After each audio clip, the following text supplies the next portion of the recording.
तो गांव के सम्मानित मेरे बुजुर्गों को राम राम। मेरे साथ इस 23 तारीख की जो हम यात्रा शुरू करेंगे उसमें आज हम जनसंपर्क करने के लिए और न्योता देने के लिए आपके बीच में पहुंचे। मेरे साथ भाई महिपाल मेला जी, जयंत मून जी, विक्रम बेनीवाल जी और जयपाल डोरेवाल जी और दूसरे मेरे सभी साथीगण, गांव के सम्मान के योग्य मेरे बुजुर्गों, नौजवान साथियों। मैं मरु प्रदेश निर्माण मोर्चा के इस आंदोलन में मैं 2009 से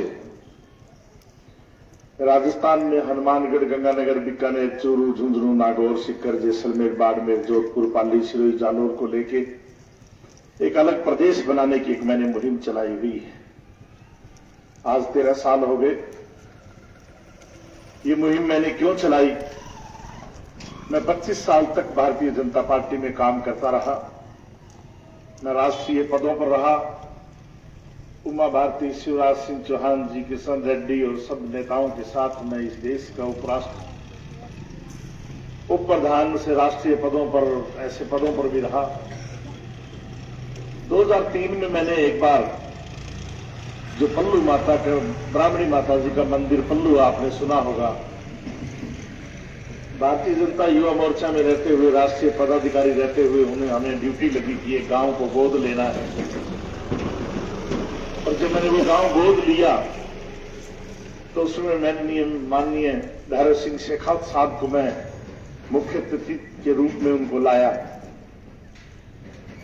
और जब हम उस रैली के लिए गांव गांव में घूमते थे तो हमने महसूस किया कि हमारे से 40 किलोमीटर दूर हरियाणा और पंजाब है।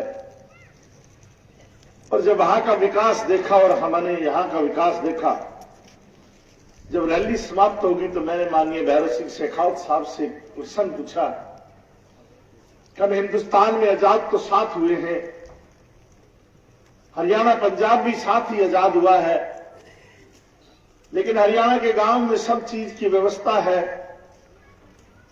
हर गांव के अंदर मीठे पानी के वाटर वर्क्स बने हुए हैं। हर गांव के अंदर पक्की गलियां हैं।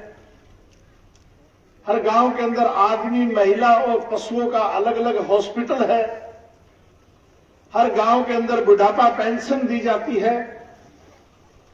हर गांव के अंदर जीने के लिए जो चीज चाहिए, जो सुविधाजनक जीवन व्यतीत करने के लिए जो मूलभूत सुविधाएं चाहिए, वो छोटे से छोटे गांव में है। 250 घरों की आबादी पर पंचायत है। तो ये सब हमारे साथ क्यों नहीं है? हमारे इस राजस्थान में क्यों नहीं है? तब भैरव सिंह शेखावत साहब ने कहा कि मैंने 2001 के अंदर जब उत्तराखंड, छत्तीसगढ़ और झारखंड राज्य बने तो मैंने अटल बिहारी वाजपेयी को पत्र लिखा कि राजस्थान का मुख्यमंत्री राजा हरिश्चंद्र को भी बना दिया जाए तो इस राजस्थान का विकास हरियाणा, पंजाब और गोवा, हिमाचल प्रदेश जैसा नहीं हो सकता। मैंने साथियों 25 साल भारतीय जनता पार्टी में रहते हुए दिल्ली से लेकर गंगानगर तक उत्तरी भारत के अंदर पार्टी में काम करते हुए कोई ऐसी जेल नहीं रही। 5 साल मैंने इस पार्टी के लिए जेल काटी। भैरव सिंह शेखावत ने कहा कि तू अगर इतने से लड़ना चाहता है, तू इतने साल से लड़ रहा है, अगर तू लड़ना ही पसंद करता है तो इस मरु प्रदेश की 3.25 करोड़ जनता के लिए लड़ाई लड़। लेकिन साथियों, आदमी स्वार्थी होता है। 2004 में भारतीय जनता पार्टी ने मेरे को राजस्थान से ले जाकर हिसार लोकसभा का टिकट दे दिया। मैं 3 साल हिसार रहा, हरियाणा में रहा। लेकिन 2008 और 2009 के अंदर हमने मेरे साथियों के साथ विषय पूरे प्रदेश के हमारे जो नौजवान साथी थे उनके साथ बैठ करके हमने विचार विमर्श किया कि हम तो आंदोलनकारी हैं, भारतीय जनता पार्टी में रहते हुए मैं एमएलए और एमपी तो बन सकता हूं, लेकिन ये 3.25 करोड़ जनता को मैं न्याय नहीं दिला सकता। इसलिए हमने फिर निर्णय किया कि जब तक जिंदा रहेंगे तब तक हनुमानगढ़, गंगानगर, बीकानेर, चूरू, झुंझुनू, नागौर, सीकर, जैसलमेर, बाड़मेर, जोधपुर, पाली, हिसार को लेके मध्य प्रदेश के लिए लड़ाई लड़ेंगे। अगर मैं जिंदा रहा तब तक लड़ता रहूंगा।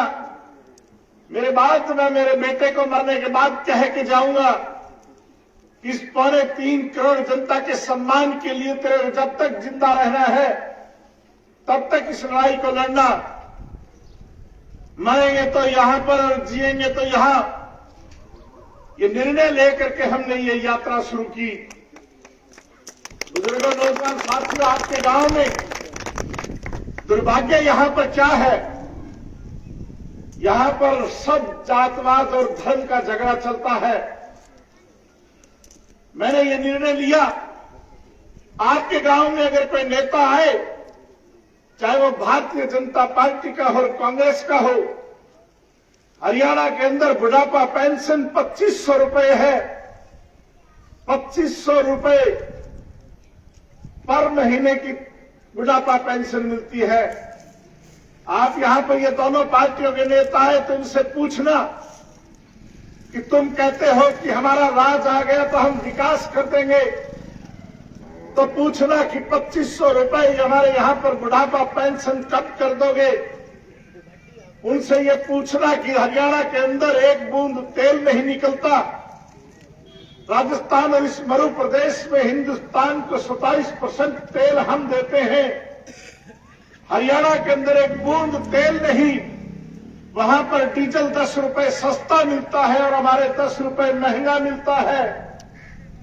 हरियाणा के अंदर बिजली जो बनती है वो बाहर से कोयला लाकर बनती है, वो खरीद कर लाते हैं, फिर कोयला बनाते हैं, फिर किसान को फ्री बिजली देते हैं।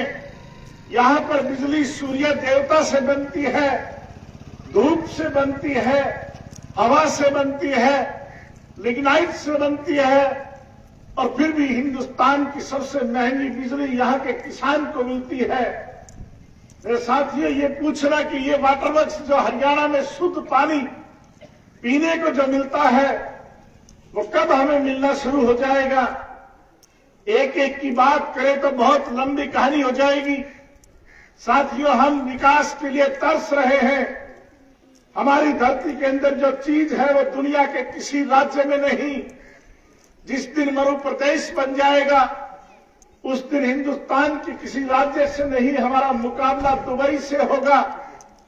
आप पूछना, जो बात करते हैं पार्टियों की, एक पार्टी राज लाने के लिए तत्पर है, एक पार्टी राज कायम करने के लिए तत्पर है। जनता बेहाल है, गुंडों का राज है। किसान को बिजली नहीं, रात को सारी रात दर दर भटकता हुआ, पाइपें बदलता हुआ घूम रहा है, लेकिन कोई सुनने वाला नहीं। यहां के बामनवाली गांव का अगर कोई नाम ले ले तो हमारा मुख्यमंत्री और पूरे मुख्यमंत्री को यह पता नहीं कि कहां पर यह गांव है। हरियाणा और पंजाब के अंदर जाओगे और मुख्यमंत्री से पूछोगे कि 250 घरों का गांव फलाना गांव कहां है, तो मुख्यमंत्री आपको बता देगा। इसलिए साथियों, हमारे यहाँ की जो पानी की समस्या है, चाहे और समस्या है, वो बीकानेर तो क्या, जयपुर तो क्या, हमारी बीकानेर भी नहीं पहुंचती है।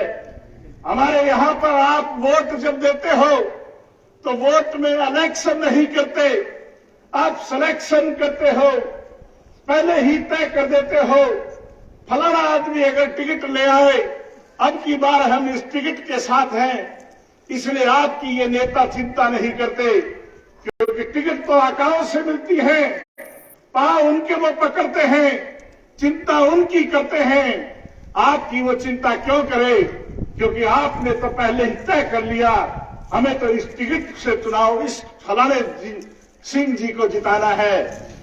इसलिए साथियों, ये हम लड़ाई लड़ रहे हैं। आज हमारे बेरोजगारी का ये हाल है कि कोई गांव ऐसा नहीं जिस गांव के अंदर 200-200 बच्चे दूसरे प्रदेशों में नहीं है। मैं दोनों पार्टियों से बार बार ये पूछता हूं, एक कहता है कि जय जय राजस्थान है, दूसरा कहता है कि मैं राजस्थान को चमका दूंगा। मैं उन दोनों पार्टियों से पूछना चाहता हूं, एक दिन तुम बता दो कि कोई चेन्नई का आदमी, कोई गुजरात का आदमी, कोई दूसरे प्रदेश का आदमी हमारे नौकरी करने को आता है क्या? तो हमारे ही बच्चे 200-200 हर गांव से बच्चे अपने माँ बाप को छोड़ करके, अपने भाई बहन को छोड़ करके यहाँ शादी होते ही 15 दिन बाद वो नौकरी पर चला जाता है। तो वो क्यों चला जाता है? इसलिए चला जाता है कि हमारे यहाँ पर कोई नौकरी का कोई साधन नहीं।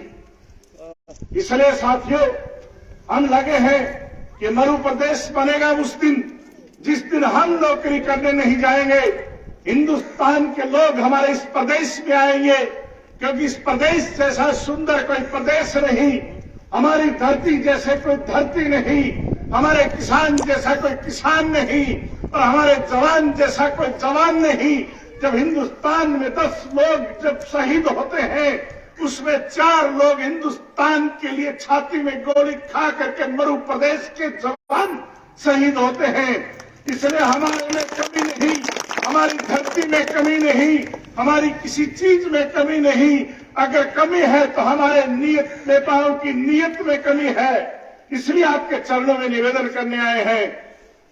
23 तारीख को हम इस यात्रा को लेकर गंगानगर से चलेंगे, 29 तारीख को हम यहाँ पर आएंगे। आपके चरणों में निवेदन है कि आप हमारी यात्रा को आशीर्वाद दें।